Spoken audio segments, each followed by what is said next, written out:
وہ ایک بار پھر کرسی پر بیٹھی رو رہی تھی۔ 2 گھنٹے تک وہ وہاں اس کے پاس بیٹھا معذرتیں کرتا رہا تھا، اور جب اس کی برداشت کی حد ختم ہو گئی تو وہ چلا اٹھا، میں تمہارا منگیتر نہیں ہوں کہ تمہیں چھوڑوں گا، میں تمہارا شوہر ہوں۔ امید نے سر اٹھا کر اسے دیکھا اور پھر وہ کچھ کہے بغیر خاموشی سے اٹھ کھڑی ہوئی۔ شاپنگ مال سے باہر آتے ہوئے وہ تقریباً روحاں سا ہو گیا تھا۔ اس کے ساتھ چلتے ہوئے اس نے شاپ سے باہر جانے کی وجہ اسے بتائی، مگر وہ کچھ نہ ہوئی تھی، اور جرمنی میں ان کے آخری 2 دن اسی طرح گزرے۔ گھر آنے کے بعد بھی وہ اس کی معذرتوں کے جواب میں بالکل ہی خاموش رہی، اور ایمان علی کا پچھتاوا اور ندامت اور بڑھتی گئی۔ اور پاکستان آنے کے بعد وہ 1 ہفتے کے لیے سیدھا راولپنڈی چلی گئی، جبکہ وہ لاہور آ گیا تھا، اور لاہور آتے ہی وہ سیدھا ڈاکٹر خورشید کے پاس گیا۔ بعض دفعہ ایسا ہو جاتا ہے، تم محبت اور مہربانی سے پیش آتے رہو گے تو وہ ٹھیک ہو جائے گی۔ مسلمان پر ویسے بھی فرض ہے کہ وہ بیوی سے نرمی سے پیش آئے۔ اس کی پریشانی جان کر انہوں نے اسے نصیحت کی، تمہاری ہی خواہش تھی تمہیں وہ عورت مل جائے جس سے تم محبت کرتے ہو، اب وہ عورت تمہارے پاس ہے تو تم اس کے ذرا سے غصے سے پریشان ہو رہے ہو۔ وہ ان کی بات پر مسکرانے لگا۔ تھوڑا سا غصہ نہیں ہے، اس میں بہت زیادہ غصہ ہے۔ وہ اس کی بات پر ہنس پڑے۔ جب اسے تم سے محبت ہو جائے گی تو یہ سارا غصہ ختم ہو جائے گا، ابھی تو تم دونوں کو ساتھ زندگی گزارتے بہت عرصہ نہیں ہوا۔ وہ ان کے پاس سے واپس آنے کے بعد بہت پرسکون تھا۔ 1 ہفتے بعد وہ راولپنڈی سے اسے لینے گیا، اور وہ اس سے بہت نارمل طریقے سے ملی تھی، یوں جیسے ان کے درمیان کبھی کوئی جھگڑا ہوا ہی نہیں تھا۔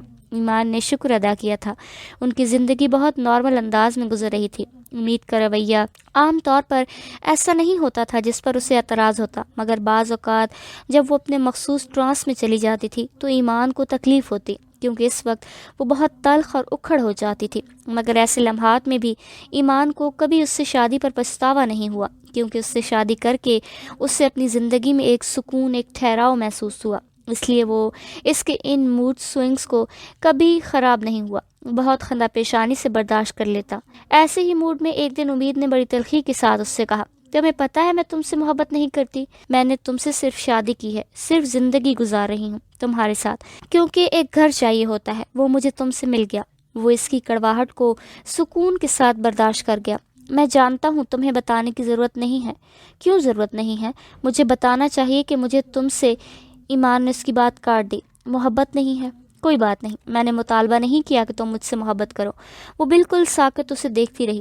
تمہیں دراصل محبت مل گئی ہے نا، اس لیے تمہیں پرواہ نہیں ہے، اگر نہ ملتی پھر تمہیں احساس ہوتا۔ مجھے محبت ہی تو نہیں ملی، اس نے عجیب سے انداز میں کہا۔ ایمان کا چہرہ سرخ ہو گیا، وہ اس کا اشارہ سمجھ گیا تھا، اپنے غصے پر کنٹرول کرتے گیا۔ اس نے کہا، میں تم سے محبت کرتا ہوں، مت کرو، میں نے تمہیں مجبور نہیں کیا۔ اس کے انداز میں کمال کی لاتعلقی تھی۔ تم جانتے ہو میں یہ نہیں کر سکتا، میرے لیے یہ ممکن نہیں ہے کہ میں تم سے محبت نہ کروں۔ وہ اس کے پاس سے اٹھ کر چلا گیا۔ وہ ایک بار پھر ٹرانس میں چلی گئی۔ وہ ڈاکٹر خورشید کے پاس اب بھی باقاعدگی سے جایا کرتا تھا۔ وہ اس کے لیے ایک عجیب سورس آف انسپریشن تھے۔ ان کے درمیان بہت عجیب سا کمیونیکیشن تھا۔ بعض دفعہ وہ اس کی افسردگی کو بغیر بتائے جان جاتے تھے اور پھر اسے ہلکا دیا کرتے تھے۔ ان کے پاس سے آنے کے بعد وہ خاصا پرسکون رہتا تھا۔ مذہب میں اس کی روز بروز بڑھتی ہوئی دلچسپی کی وجہ بھی وہی تھے۔ وہ اکثر رات کو اسٹڈی میں عشاء کی نماز ادا کرتا اور پھر قرآن پاک کو پڑھتا۔ تمام نمازوں میں صرف یہی ایک نماز تھی جو وہ باقاعدگی سے ادا کیا کرتا تھا۔ کبھی بات کرتے کرتے وہ بے اختیار قرآن پاک کی کسی آیت کا حوالہ دیتا اور اسے احساس ہوتا کہ امید سے بہت سی عجیب سی نظروں سے دیکھتی تھی۔ وہ مسکرا دیتا۔ وہ جانتا تھا امید اس وقت اس کے بارے میں ٹھیک نہیں سوچ رہی ہوگی۔ اس کی شادی کو چند ماہ گزرے تھے جب اسے اپنی فیملی میں ہونے والے متوقع اضافے کی اطلاع ملی۔ امید غیر متوقع اور غیر معمولی طور پر خوش اس سے ملی۔ امید غیر تھی اور زندگی میں آنے والی اس تبدیلی کے بعد اس نے امید کے رویے میں بھی حیرت انگیز تبدیلیاں دیکھی۔ وہ یکدم بہت پرسکون اور مطمئن نظر آنے لگی تھی۔ ایمان علی سے اس کا رویہ بھی یکسر تبدیل ہو گیا۔ وہ اس پر زیادہ توجہ دینے لگی۔ اس کے زیادہ تر کام خود کرتی تھی۔ اکثر وہ ایمان سے بچے کے بارے میں گفتگو کرتی، اس کے لیے منصوبے بناتی۔ ایمان حیران ہو جاتا، اس میں آنے والی تبدیلیاں کچھ اتنی ہی غیر متوقع تھی۔ ایمان نے اپنے والدین کو بھی اس بارے میں بتا دیا تھا اور سبل اکثر فون پر اس سے گفتگو کرتی رہتی۔ ایمان کا خیال تھا کہ وہ اب تبدیل ہو گئی ہے، پہلے کی طرح اس کے منگیتر کی یاد اس کے ذہن سے فراموش ہو چکی ہے، مگر یہ اس کی غلط فہمی تھی۔ ایک رات وہ اسے ڈنر کرانے کے لیے ایک ہوٹل لے گیا تھا۔ وہ بہت خوشگوار موڈ میں تھی۔ ڈنر کے بعد وہ امید کے ساتھ ہوٹل کے ہال سے نکل رہا تھا جب اس نے ساتھ چلتی امید کو یکدم ساکت ہوتے دیکھا۔ اس نے کچھ حیران ہو کر اسے دیکھا اور اس کے چہرے کی زردی نے اسے خوفزدہ کر دیا۔ وہ بالکل ساکت سامنے دیکھ رہی تھی۔ ایمان نے اس کی نظروں کا تعاقب کیا۔ ہوٹل کی انٹرس کی سیڑھیاں چڑھتا ہوا ایک نوجوان جوڑا اس کی توجہ کا مرکز تھا۔ وہ دونوں دروازے تک آ گئے اور پھر ایمان نے اس مرد کو بھی اس طرح کھٹکتے ہوئے دیکھا۔ پھر بڑی تیز رفتاری کے ساتھ وہ اپنے ساتھ موجود لڑکی کا بازو تھام کر اندر ہال میں چلا گیا۔ امید بے اختیار پلٹ کر اسے دیکھنے لگی۔ ایمان نے بہت عرصے بعد اسے ایک بار پھر اسی ٹرانس میں دیکھا تھا۔ وہ دونوں نظروں سے اوجھل ہو چکے تھے مگر وہ اب بھی وہیں کھڑی تھی۔ ایمان نے اس کے کندھے پر ہاتھ رکھا۔ وہ یکدم چونک گئی۔ چند لمحے اس کی آنکھوں میں دیکھتے ہوئے اس نے سرد آواز میں جیسے پوچھا، جہاں زیب؟ امید نے سر ہلا دیا۔ ایمان کو یکدم اپنا خون کھولتا ہوا محسوس ہوا۔ یہ عورت اس کی بیوی تھی، یہ عورت اس کے بچے کی ماں بننے والی تھی، اور یہ عورت اپنے سابقہ منگیتر کو دیکھ کر اب بھی اپنے ارد گرد کی ہر چیز سے بے نیاز ہو جاتی تھی۔ وہ مزید کچھ کہے بغیر تیزی سے سیڑھیاں اتر گیا۔ وہ اس کے پیچھے پیچھے آ گئی تھی۔ گاڑی ڈرائیو کرتے ہوئے ایمان بالکل خاموش رہا۔ گھر جا کر اس نے اپنے کپڑے تبدیل کیے۔ ڈریسنگ کے سامنے کھڑے ہو کر وہ اپنے بالوں میں برش کر رہا تھا جب اس نے امید کو اپنے پاس آ کر اپنے بازو پر ہاتھ رکھتے دیکھا۔ ایمان نے اپنے بازو سے اس کا ہاتھ ہٹا دیا۔ مجھے کچھ کام کے لیے اسٹڈی میں جانا ہے۔ اس نے اپنے لہجے کو حتی الامکان نارمل رکھنے کی کوشش کی۔ مگر میں تم سے بات کرنا چاہتی ہوں امید۔ میں ابھی فی الحال تم سے کوئی بات نہیں کرنا چاہتا، اس لیے مجھ سے کچھ بھی کہنے کی کوشش مت کرو۔ وہ نہ چاہتے ہوئے بھی تلخ ہو گیا تھا۔ وہ وہاں رکے بغیر اسٹڈی میں آ گیا۔ اس وقت وہ کچھ اتنا ہی دل برداشتہ تھا۔ نماز پڑھنے کے بعد وہ کمپیوٹر پر اپنا کام کرنے لگا مگر اس کا ذہن ابھی تک منتشر تھا۔ 1 گھنٹے بعد اس نے اسٹڈی کا دروازہ کھلنے کی آواز سنی۔ اس نے پیچھے مڑ کر دیکھنے کی کوشش نہیں کی۔ وہ اس کے پاس دوسری کرسی پر بیٹھ گئی۔ ایمان کمپیوٹر پر اپنا کام کرتا رہا۔ ایمان، تم ایک چھوٹی سی بات پر ناراض ہو رہے ہو۔ میں کسی بات پر ناراض نہیں ہوں۔ میں کچھ نہیں کر رہا، صرف صبر کر رہا ہوں۔ کس چیز کے لیے صبر؟ پھر تم مجھ سے بات کیوں نہیں کر رہے؟ اس طرح نہیں، مجھے کام ہے، مجھے کرنے دو۔ وہ کی بورڈ پر ہاتھ چلاتے ہوئے مانیٹر پر ابھرنے والی عبارت کو دیکھتا رہا۔ میں تم سے ایکسکیوز کرنا چاہتی ہوں، ضرورت نہیں ہے۔ وہ اب بھی اس کی طرف متوجہ ہوئے بغیر بولا، تم کیوں کر رہے ہو اس طرح؟ وہ کچھ جھنجھلاتی ہوئی بولی، تم جانتی ہو میں ایکسکیوز کر تو رہی ہوں، اس کا کیا فائدہ؟ جب تم یہ جانتی ہو کہ تم ایک غلط کام کر رہی ہو تو تم کیوں کر رہی ہو؟ ایک ایسے شخص کے لیے جس نے 9 سال تمہیں منگیتر رکھنے کے بعد بھی تم سے شادی نہیں کی، اس کے لیے پریشان کیوں ہو؟ جو شخص تم سے محبت نہیں کرتا اس کے پیچھے کیوں بھاگتی ہو؟ جس شخص نے تمہیں دھوکہ دیا، اس نے مجھے کوئی دھوکہ نہیں دیا، میں نے اسے دھوکہ دیا۔ اس نے مجھے نہیں چھوڑا، میں نے اسے چھوڑا۔ وہ اس کے الفاظ پر ساکت رہ گیا۔ تم نے کیوں چھوڑا اسے؟ اسے اپنی آواز کسی کھائی سے آتی ہوئی محسوس ہوئی۔ کیونکہ میں اس کی ڈیمانڈ پوری نہیں کر سکتی تھی۔ کیا ڈیمانڈ تھی اس کی؟ اس نے ایمان کو نظریں چراتے ہوئے دیکھا۔ ایمان نے اپنا سوال دہرایا۔ زندگی میں کبھی کسی چیز نے اسے اس حد تک حیران کیا تھا، نہ اس کا ذہن معاف۔ اس نے آہستہ آہستہ اسے سب کچھ بتا دیا تھا۔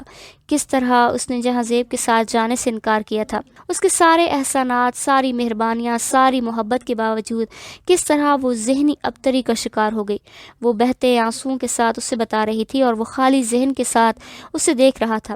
سامنے بیٹھی ہوئی یہ عورت اپنی بہت سی کمزوریوں، بہت سی خامیوں کے باوجود صرف ایمان کے لیے، صرف دین کے لیے اپنے نفس کے سام کو کس طرح مار گئی تھی۔ وہ کسی ترغیب کے نرغے میں نہیں آئی تھی، اس سے بے اختیار ایک مسلمان عورت کا شوہر ہونے پر فخر ہوا۔ ایک ایسی عورت جو محبت کو ایمان کے لیے چھوڑ سکتی ہے۔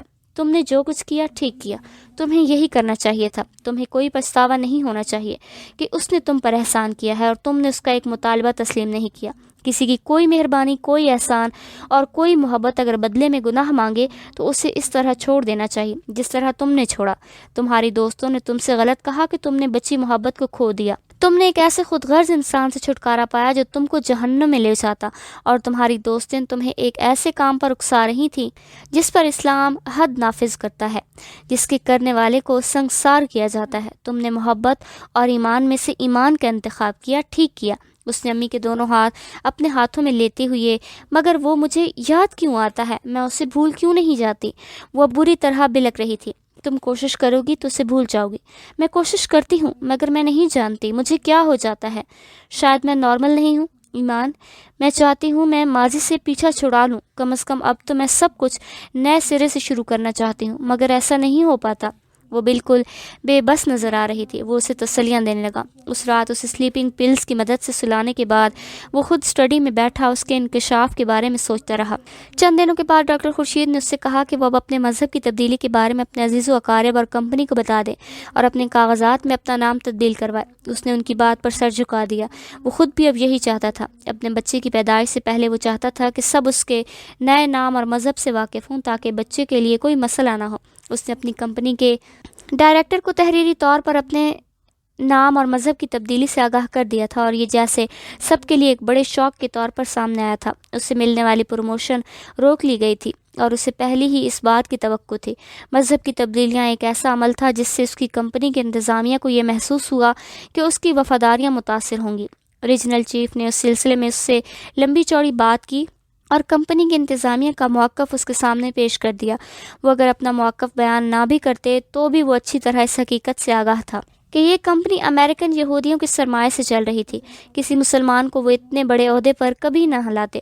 ڈاکٹر خورشید سے مشورہ کرنے کے بعد اس نے کمپنی میں اس عہدے پر کام کرتے رہنے کی بجائے ریزائن کرنے کا فیصلہ کر لیا اور کچھ اور ملٹی نیشنل کمپنیز میں اپلائی کرنا شروع کر دیا تھا۔ امید کو اس نے اس بات سے آگاہ نہیں کیا۔ وہ نہیں چاہتا تھا کہ وہ پریشان ہو۔ اپنی کمپنی سے ریزائن کرنے کے بعد اس نے جرمنی جا کر اپنے ماں باپ کو بھی اپنے اس فیصلے سے آگاہ کیا، اور اس کے بعد امریکہ جا کر اسے کچھ کمپنیز میں انٹرویو دینے تھے۔ اس نے امید سے یہی کہا کہ وہ آفس کے کسی کام سے جرمنی جا رہا ہے، مگر وہ انہی دنوں اتفاقاً اس کی ایک فیملی فرینڈس کی ڈیتھ ہو گئی۔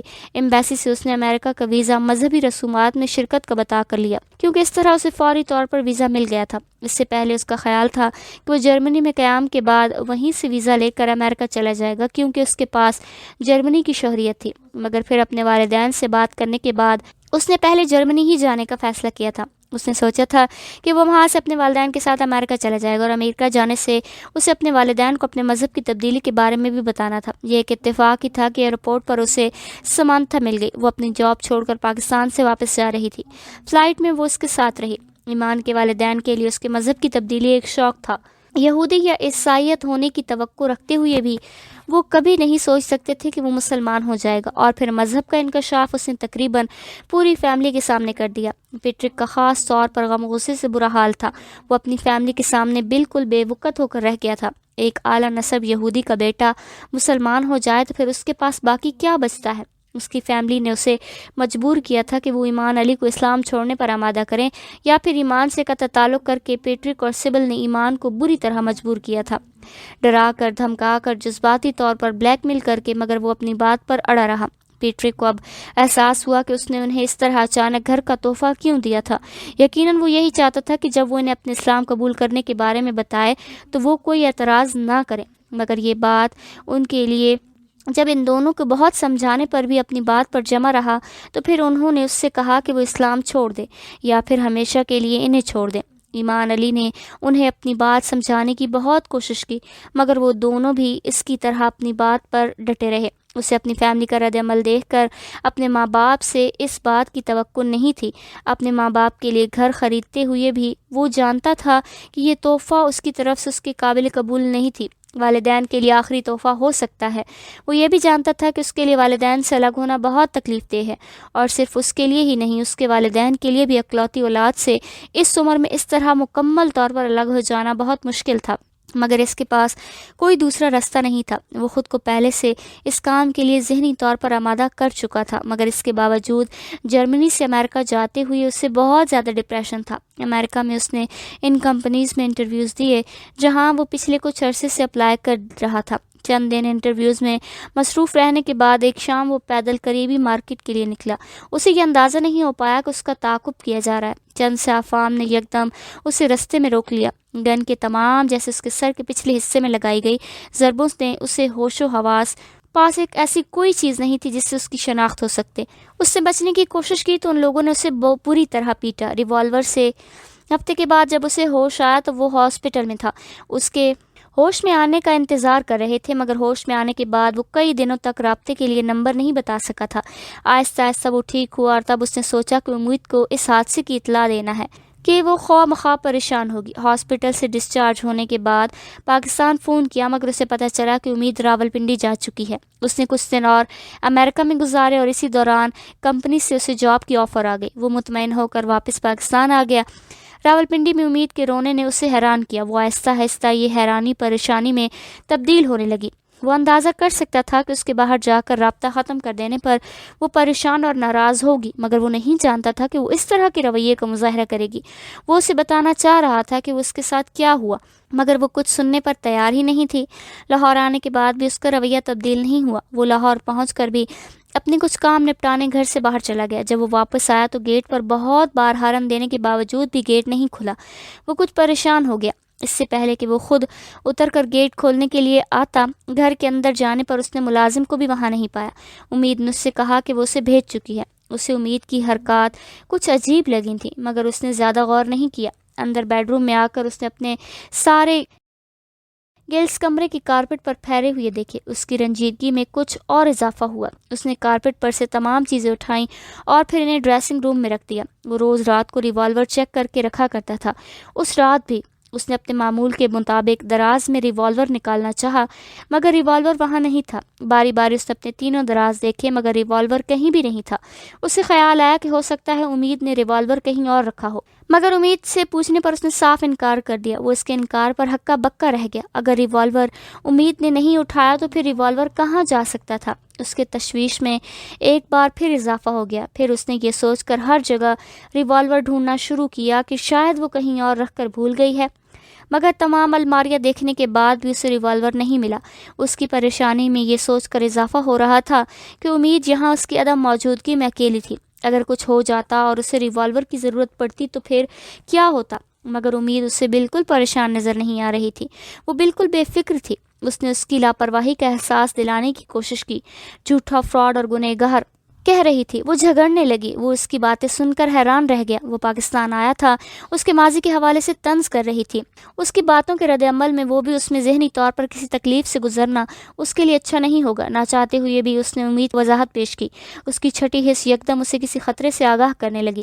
ریوالور کا غائب ہونا، چوکیدار کا چلے جانا اور ملازم کبھی وہاں نہ ہونا، یہ سب کچھ کوئی باقاعدہ پلاننگ بھی تو ہو سکتی ہے۔ اس نے فون کر کے ایک سیکیورٹی ایجنسی سے گارڈ منگوایا اور پھر انٹر کام پر ملازم کو بلا کر اس سے ریوالور کے بارے میں پوچھا۔ ملازم ریوالور سے بے خبر تھا۔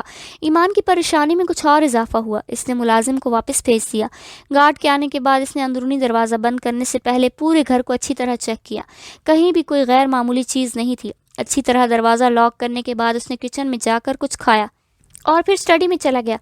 کچھ دیر وہ پریشانی کے عالم میں وہاں بیٹھا رہا۔ امید کا رویہ اس کے لیے بہت حوصلہ شکن تھا۔ اس نے اپنے دینی انتشار پر قابو پانے کے لیے قرآن پاک کا انگلش ترجمہ نکال کر پڑھنا شروع کر دیا۔ 15 منٹ بعد وہ اپنے کام میں مصروف رہا۔ پھر وہ قرآن واپس رکھنے کے لیے شیلف کی طرف آیا۔ قرآن پاک واپس رکھتے ہوئے اسے کونے میں پڑی ہوئی وہ کتابیں نظر آئیں جو باہر جانے سے کچھ دن پہلے ڈاکٹر خورشید نے اسے دی۔ اس نے ابھی تک ان کتابوں کو نہیں پڑھا تھا۔ قرآن پاک رکھنے کے بعد اس نے ان میں سے ایک کتاب نکالی اور کتاب نکالتے ہی اسے جیسے کرنٹ لگا۔ کتاب کے پیچھے شیلف پر ریوالور نظر آ رہا تھا۔ اس کی سمجھ میں نہیں آیا کہ ریوالور کمرے سے اسٹڈی میں کتاب واپس رکھ کر اس نے ریوالور نکالا اور اس کا چیمبر چیک کیا۔ چیمبر میں پوری گولیاں تھیں، جبکہ ریوالور کا سیفٹی کیچ ہٹا ہوا تھا۔ وہ ریوالور لے کر اسٹڈی ٹیبل کی طرف آیا۔ کرسی پر بیٹھ کر اس نے ریوالور اسٹڈی میں کچھ وقت گزارنے کے لیے آئی۔ اس وقت میں سے ساری گولیاں نکال لیں اور وہ ریوالور بھی ساتھ لے آئی ہو۔ کیوں؟ اس کا ذہن ایک بار پھر الجھ گیا۔ اسے اٹھا کر وہاں رکھ دیا یا پھر ملازم نے اٹھا کر؟ مگر ریوالور کی گولیاں نکال کر اس نے دراز میں رکھ دیں، جبکہ ریوالور میز پر رکھ دیا۔ اس کا خیال تھا کہ نماز پڑھنے کے بعد وہ دوبارہ ریوالور کو لوڈ کر کے اپنی دراز میں رکھے گا۔ پھر وہ نماز پڑھنے میں مصروف ہو گیا۔ نماز پڑھنے کے دوران ہی اسے احساس ہوا کہ کمرے میں کوئی داخل ہوا۔ اسے حیرت ہوئی۔ اس کا خیال تھا امید اب تک سو چکی ہوگی۔ سلام پھیرنے کے بعد اس نے اسے وہاں آنے کے بارے میں پوچھا۔ اس سے کوئی بات کرنا چاہتی تھی۔ اس کی سمجھ میں نہیں آیا کہ وہ اب اس سے کون سی بات کرنا چاہتی تھی، مگر اسے امید سے انتظار کرنے کے لیے کہا۔ نماز پڑھنے کے بعد وہ کھڑا ہو کر پلٹا اور ساکت ہو گیا۔ اسٹڈی ٹیبل پر موجود ریوالور اب امید کے ہاتھوں میں تھا اور وہ اس کا نشانہ لیے کھڑی تھی۔ پھر اس نے ٹریگر دباتے ہوئے دیکھا اور سب کچھ ایک جھماکے کے ساتھ اس کی سمجھ میں آ گیا تھا۔ ریوالور کا وہاں کیوں آنا تھا کس لیے چھپایا گیا تھا؟ چوکیدار کے عدم موجودگی، ملازم کو بھیجا جانا۔ میرے خدا، کیا یہ عورت جو میری بیوی اور میرے بچے کی ماں بننے والی ہے مجھے قتل کرنا چاہتی ہے؟ یہ عورت جس کے لیے میں سب کچھ چھوڑ آیا ہوں۔ اس نے تکلیف سے سوچا۔ وہ جانتا تھا ریوالور خالی تھا، مگر اس کا دل چاہا کہ کاش وہ ریوالور خالی نہ ہوتا، وہ اسے وہیں رہنے دیتا۔ سب کچھ آگ کی لپیٹوں میں آ گیا تھا۔ رشتہ، اعتبار، اعتماد اسے یاد آیا۔ ڈاکٹر خورشید نے کہا تھا، تم صحیح پر قدم بڑھا چکے ہو، مسلمان ہو چکے ہو، اب تم آزمائشوں کے لیے تیار رہو۔ پچھلے 1 ماہ سے وہ ایسی ہی آزمائشوں سے گزر رہا تھا، اور ہر بار وہ نظر سے سوچتا تھا کہ آزمائش نے اسے سرنگوں نہیں کیا، مگر اب اسے اندازہ ہو رہا تھا کہ آزمائشوں کے بھی درجے ہوتے ہیں۔ وہ جن آزمائشوں سے گزرا تھا وہ ابتدائی نوعیت کی تھیں، مگر اب اس کے سامنے جو آزمائش آن کھڑی ہوئی تھی وہ اس کے لیے بہت سخت ثابت ہوگی۔ اس نے امید کی آنکھوں پہلے کبھی اپنے لیے اتنی نفرت نہیں دیکھی۔ اس نے اس کی زبان پر اپنے لیے اتنا زہر پہلے نہیں دیکھا تھا۔ اس نے اسے خود ریوالور پھینکتے دیکھا۔ وہ سوچ رہا تھا کہ یہ عورت مجھے اتنی تکلیف دے سکتی ہے جس سے میں نے کبھی سخت ہاتھ بھی نہیں لگایا۔ اس نے اس پر الزامات کی بارش کر دی۔ وہ چلا رہی تھی، وہ سنتا رہا۔ شاید وہ اسی طرح سنتا رہتی ایمان علی کی بجائے ڈینیل ایڈگر نہ کہتی۔ اسے اس وقت امید کی زبان سے اپنا پرانا نام ایک گالی کی طرح لگا۔ وہ برداشت نہیں کر سکا۔ صرف اس کے اس نام کے لیے وہ پچھلے 1 ماہ سے کیا برداشت کر رہا تھا۔ اس نے اپنی ماں باپ چھوڑے، اس نے اپنا شاندار کیریئر چھوڑ دیا۔ ایک اچھا مسلمان ایسی چیزوں پر استقامت اور ثابت قدمی دکھاتا ہے، میں بھی یہی دکھاؤں گا۔ پیدائشی مسلمان نہ صحیح، مگر میں مسلمان ہوں، اور مجھے بھی تکلیف اور آزمائش میں صبر سے کام لینا چاہیے۔ وہ سوچتا رہا، اور اب ایک بار پھر اس کے پرانے نام سے اسے پکارا جا رہا تھا۔ اس کے ایمان پر شک کیا جا رہا تھا۔ وہ اسے دیکھ رہا تھا اور سوچ رہا تھا کہ کیا صرف ایک شخص کسی کی پوری شخصیت کو اس طرح مسخ کر سکتا ہے، اس طرح توڑ پھوڑ سکتا ہے کہ وہ شخص دوبارہ زندگی میں کوئی رشتہ قائم کر کے بھی بے اعتمادی اور بے یقینی کا اس طرح شکار رہے کہ ہر لمحے اپنے ساتھ ساتھ دوسروں کے پیروں کے نیچے سے زمین کھینچتا رہے۔ اس نے سوچا تھا، اگر اس کی زندگی میں جہاں زیب نہ آیا ہوتا تو کیا یہ پھر بھی ایسی ہوتی؟ وہ اس سے محبت کرتا تھا، وہ اس کا یقین چاہتا تھا، مگر اس دن اسے احساس ہو رہا تھا کہ شاید ہی ممکن ہی نہیں تھا۔ وہ ساری عمر اسے اسی طرح ایمان کی کسوٹی پر پرکھتی رہے گی۔ وہ اب کم از کم یہ نہیں چاہتا تھا کہ اسے بار بار اس کے سامنے اپنے مسلمان ہونے کا ثبوت دینا پڑے۔ یہ بہت تکلیف دہ کام تھا۔ اس وقت اس کے سامنے کھڑے ہو کر اس کے الزامات کا جواب دیتے ہوئے سوچا، اگر کسی شخص کو ابھی بھی اس کی بات پر یقین نہیں ہے کہ میں مسلمان ہوں یا نہیں، تو مجھے کیا کرنا چاہیے؟ کیا اس کے ساتھ بار بار اذیت سے دوچار ہونے کے لیے رہنا چاہیے، یا پھر ایک بار اذیت سے گزرتے ہوئے اس سے علیحدگی اختیار کرنی چاہیے؟ ہاں، شاید مجھے اس سے الگ ہی ہو جانا چاہیے، ورنہ کبھی نہ کبھی اس کی بے یقینی میرے ایمان کو ختم کر دے گی۔ میری استقامت اور ثابت قدمی، وہ عورت اسے ایمان تک لائی تھی۔ وہ نہیں چاہتا تھا کہ اس کی وجہ سے وہ ایمان کھو دیتا، اسے اور اس کی ثابت قدمی کو ہلا دے گی۔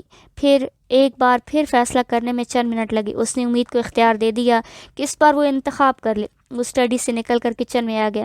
اس کے وجود پر اترتی تھکن اس سے مزمحل کر گئی۔ وہ ڈائننگ ٹیبل پر آنکھیں بند کر کے بیٹھ گیا۔ کچھ وقت گزرا، پھر اس نے کچن میں اپنے قریب ایک آہٹ سنی اور ایمان کی آواز گونج رہی تھی، تم نے ہمیشہ محبت کے وجود پر یقین کیا۔ محبت تمہیں بھی ہوئی، مگر محبت نے تمہیں یہ دونوں چیزیں نہیں دی۔ میری محبت نے مجھ سے ایمان اور یقین چھین لیا۔ ہاں، تم نے ٹھیک کہا، میری محبت مجھے ایمان سے دور لے گئی، تمہاری محبت تمہیں ایمان کے پاس لے۔ فرق صرف اس میں نہیں ہوتا، جس سے محبت کرتے ہیں فرق اس میں بھی ہوتا ہے۔ جو محبت کرتا ہے، میں نے محبت کر کے صرف کھویا، تم نے محبت کر کے صرف پایا۔ میں کیا کوئی بھی تمہیں اور تمہارے ایمان کو کسی کسوٹی پر پرکھنے کی جرات نہیں کر سکتا؟ اور میری خوش قسمتی یہ ہے کہ ایک ایسے شخص کو خدا نے میرے مقدر بنایا، اور میں آنکھیں بند کیے دلدل میں اس ہاتھ کو تلاش کرتی رہی جو مجھے بھی دلدل کے اندر کھینچ لینا چاہتا تھا۔ اور آج اتنے سالوں بعد پہلی بار میں تمہاری قید سے آزاد ہو گئی ہوں۔ جہاں زیب پہلی بار مجھے تمہارے چہرے پر لگی ہوئی وہ سیاہی نظر آنے لگی ہے جسے تم میرے چہرے پر محبت کے نام پر دینا چاہتے تھے، پہلی بار مجھے احساس ہو رہا ہے کہ تمہاری طرف بڑھایا جانے والا قدم مجھے کہاں لے جا سکتا تھا۔ پہلی بار مجھے خوف محسوس ہو رہا ہے کہ محبت کے اس بھنور سے اپنے پیروں کو آزاد کرنے پر خوشی کی بجائے ہونے والا پچھتاوا آج تک کس طرح میرے پورے وجود کے بھنور بنائے ہوئے تھا، اور آج تم میرے سامنے ایسی غلاظت بن گئے ہو جس میں پاؤں نہ رکھنے پر ہونے والی شرمندگی میرے لیے ہمیشہ تکلیف دے رہے گی۔ مجھے خدا نے ایمان علی کے دل کے تخت پر بٹھایا، تمہارے پیروں کی دھول بنا کر روندا نہیں۔ میں نے 6 سال پہلے تمہیں چھوڑ کر کوئی غلطی نہیں کی۔ آج پہلی بار میں خدا کا شکر ادا کر رہی ہوں کہ 6 سال پہلے میں تمہارے ساتھ نہیں گئی۔ میں خوش ہوں جہاں زیب میں تم جیسی غلاظت سے بچ گئی۔ میرے پاس وہ ہے جو کسی دوسرے کے پاس نہیں، میرے پاس ایمان کی محبت ہے۔ اس کی آنکھوں کے دھند جھٹنے لگے۔ اگر وقت ایک بار پھر پیچھے چلا جائے تو اس بار ایمان اور محبت میں سے انتخاب کرتے ہوئے میں ایمان علی جیسے بے رحمی کے ساتھ فیصلہ کروں گی۔ اتنی ہی استقامت، اتنی ہی ثابت قدمی اور اتنی ہی جلد میں۔ اور میں چاہتی ہوں جہاں زیب، زندگی میں ایک بار تم دوبارہ میرے سامنے آؤ، تب میں تم پر تھوک دوں اور کہوں گی کہ میرے لیے میرا اللہ کافی ہے، وہ جو بدترین چیزوں کے بدلے میں ہمیں بہترین چیزیں عطا کرتا ہے۔ اور تب تم سوچنا، کیا مذہب بھی آؤٹ ڈیٹڈ ہو سکتا ہے؟ کیا کوئی چیز ایمان کی جگہ لے سکتی ہے؟ کیا کوئی اپنی خواہشات کو شریعت پر ترجیح دے سکتا ہے؟ کیا زندگی صرف نفس کی اطاعت کے بل پر گزاری جا سکتی ہے؟ کیا کبھی کوئی تاریکی کو روشنی اور روشنی کو تاریکی کہہ سکتا ہے؟ اور پھر اگر ہر سوال کا جواب نفی میں آئے تو تم پاتال میں گرے ہوئے اپنے وجود کو وہیں دفن کر دینا، تاکہ یہ دوبارہ کسی کے سامنے ترغیب بن کر آئے، نہ کسی کو پاتال میں کھینچنے کی کوشش کرے۔ وہ آہستہ آہستہ اٹھ کر کھڑی ہو گئی۔ اپنے دونوں ہاتھوں سے اس نے اپنے گالوں اور آنکھوں کو رگڑا۔ اسٹڈی کا دروازہ کھول کر وہ باہر آ گئی۔ پورے گھر میں تاریکی تھی، اس کے علاوہ صرف ایک جگہ روشن تھی اور وہ جگہ کچن تھی۔ وہ جان گئی تھی وہ کہاں موجود تھا۔ کچن میں جانے کی بجائے وہ بیڈ روم میں چلی گئی۔ ڈریسنگ میں جا کر اس نے فرسٹ ایڈ کا سامان نکالا اور دھیمے قدموں کے ساتھ وہ کچن کی طرف آئی اور کچن کے دروازے میں رک گئی۔ ڈائننگ ٹیبل کے اوپر لٹکنے والے لیمپ کی روشنی میں ڈائننگ ٹیبل کی ایک کرسی پر بیٹھے ہوئی ایمان کے علاوہ ہر چیز دھندلی نظر آ رہی تھی۔ اس کا وجود اس روشنی میں بے حس و حرکت نظر آ رہا تھا اور اس کے چہرے پر پڑنے والی روشنی چہرے پر موجود ہر تاثر کو واضح کر رہی تھی۔ وہاں افسردگی، بے چینی، اضطراب اور امید۔ وہاں کیا تھا؟ وہاں کیا نہیں تھا؟ اس نے ایمان کو مجسم حالت میں دیکھا تھا۔ اسے رشک آیا تھا، وہ خوش قسمت تھا۔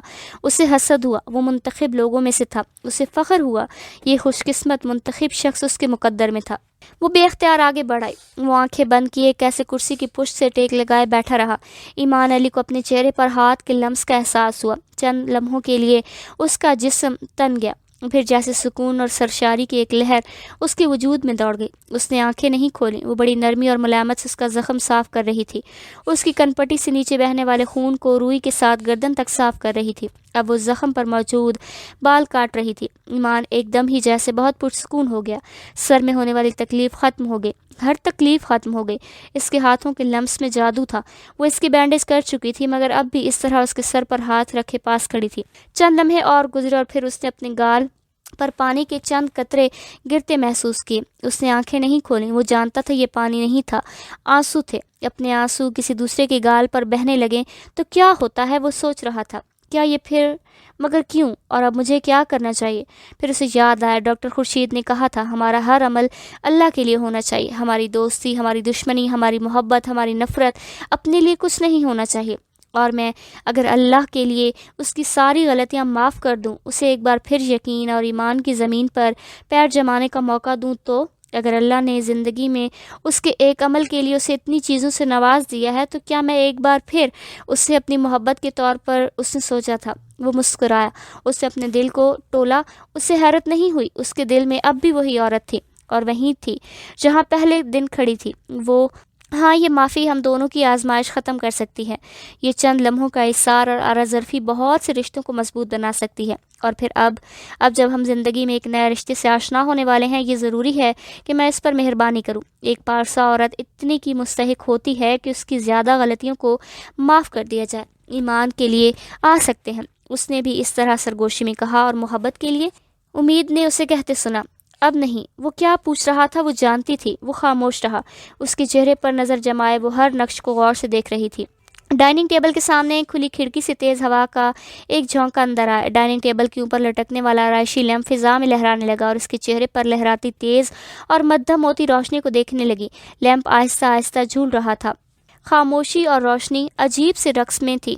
وہ اس کے بالوں میں آہستہ آہستہ ہاتھ اس کے ماتھے پر لے آئی۔ ہاتھ کی ہتھیلی سے اس نے ایمان کی آنکھیں ڈھک دی۔ ایمان کے ہونٹوں پر مسکراہٹ ابھری یوں جیسے وہ اس کے ہاتھوں کی حرکت سے محظوظ ہوا ہو۔ وہ اس کی آنکھوں پر ہاتھ رکھے چہرہ دیکھتی رہی ہو، جیسے اس کی آنکھوں کو روشنی کی لہراتی سایوں سے بچانا چاہتی ہو، جیسے سکون دینا چاہتی ہو۔ وہ گہرے سانس لیتا ہوا بے حد پرسکون نظر آ رہا تھا۔ تیز ہوا کے کچھ اور جھونکے اندر آئے۔ اس نے ہوا میں گرد محسوس کر لی تھی، آندھی آ رہی تھی۔ اس بار اس نے ہر گھر کی ہر دروازہ بند کر دیا۔ اس بار وہ کسی بھی چیز کو آلودہ ہونے نہیں دینا چاہتی تھی۔ اپنے ارد گرد موجود ہر چیز اسے ایک دم جیسے بہت قیمتی لگنے لگی تھی۔ وہ ہاتھ ہٹا کر بہت تیزی سے کھڑکی کی طرف گئی۔ ایمان نے آنکھیں کھول کر اسے دیکھا، وہ کھڑکی بند کر رہی تھی۔ ہوائیں ایک دم شدت اور تیز اختیار کر گئیں، اسے دقت ہو رہی تھی۔ ایمان بے اختیار اٹھ کر اس کی طرف گیا، کھڑکی کا پٹ کھینچ کر ایک جھٹکے کے ساتھ اس نے کھڑکی بند کر دی۔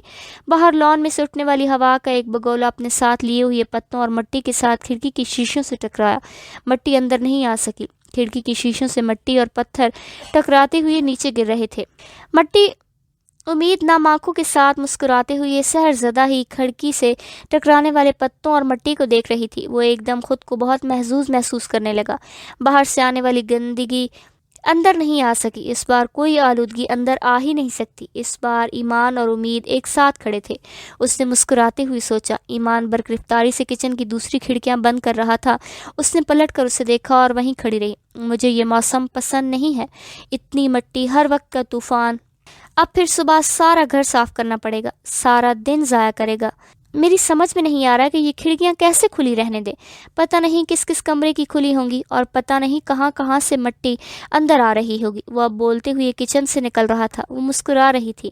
اس کے پیچھے کچن سے نکلتے ہوئے اس نے سوچا، ایمان کے شیشے پر کتنی ہی گرد اور مٹی کیوں نہ ہو، اسے صاف کیا جا سکتا ہے۔ بس صرف ایک ہاتھ پھیرنا پڑتا ہے اور شیشے میں سے عکس نظر ہے، اور پھر ہر ہاتھ کے ساتھ عکس پہلے سے زیادہ صاف اور چمکدار ہوتا جاتا ہے۔ وہ ہاتھ اس محبت کا ہوتا ہے جو ایمان سے ہوتی ہے۔